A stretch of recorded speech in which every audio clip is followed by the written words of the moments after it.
second channel, man, and the beat from the intro is provided by Vol Easy. There's a link in the description below that's going to take you to downloadpads.com. From there you can find this particular beat tape because I'm live streaming it, and get the contact information via Twitter. And if you holler at me to get some beats, tell them I sent you. But anyway, on to today's reply. And today's reply is to that Trinidad James No One Is Safe mixtape. And honestly, I got to say this project isn't very good. Really, this is kind of what I expect from Trinidad James though. Like, he does have time to time where he'll create some decent music and such, man. But his full projects, it shows the flaws that he have in his skills because he really just can't do that.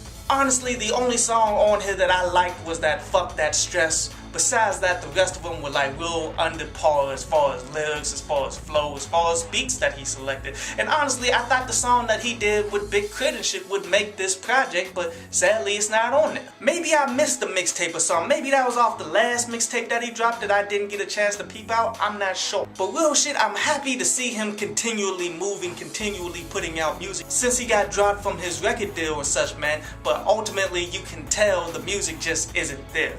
And honestly, without the promotion that he was getting, at least for his first album, even as he releases some decent conscious music, man, he's not going to be nowhere near as big as he once was. It's damn near he's straight up underground now and probably going to stay straight up underground and probably not going to make that much money off of music like that no more. I mean, the route that Trinidad James pretty much took in his career, man, that's kind of like the warning for everyone who's going to try to make it into the commercial industry. How they overly promoted him the first time, but then they pretty much just let him go for the second albums and just dropped him all the way around. Which could be because he wanted to talk about some conscious issues and they didn't want to hear that shit. But for the most part, man, that's how they strategically do artists in this game, man. They will over promote you to get you dependent on these motherfuckers the first album, but then they'll fade away for the second and then start looking for the next later.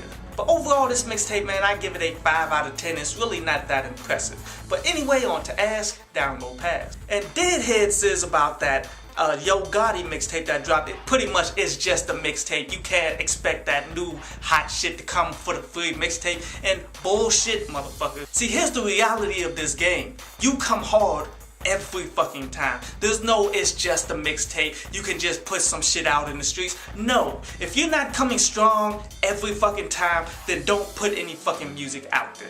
And RSML says about the Lupe Fiasco album and review that I made where I said I didn't like the instrumental seasons and such that they had. He pretty much said, didn't you notice that the music changed after the seasons came and such? And yeah, that's obvious to fucking see, dude. But that doesn't make it a good concept. They didn't make those good instrumentals or good snippets or whatever the fuck, man.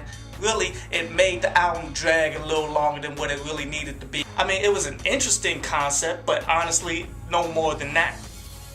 I hope you enjoyed the show. You can follow me at Twitter up there, and you can go to downloadpads.com, that's down there, to read today's article.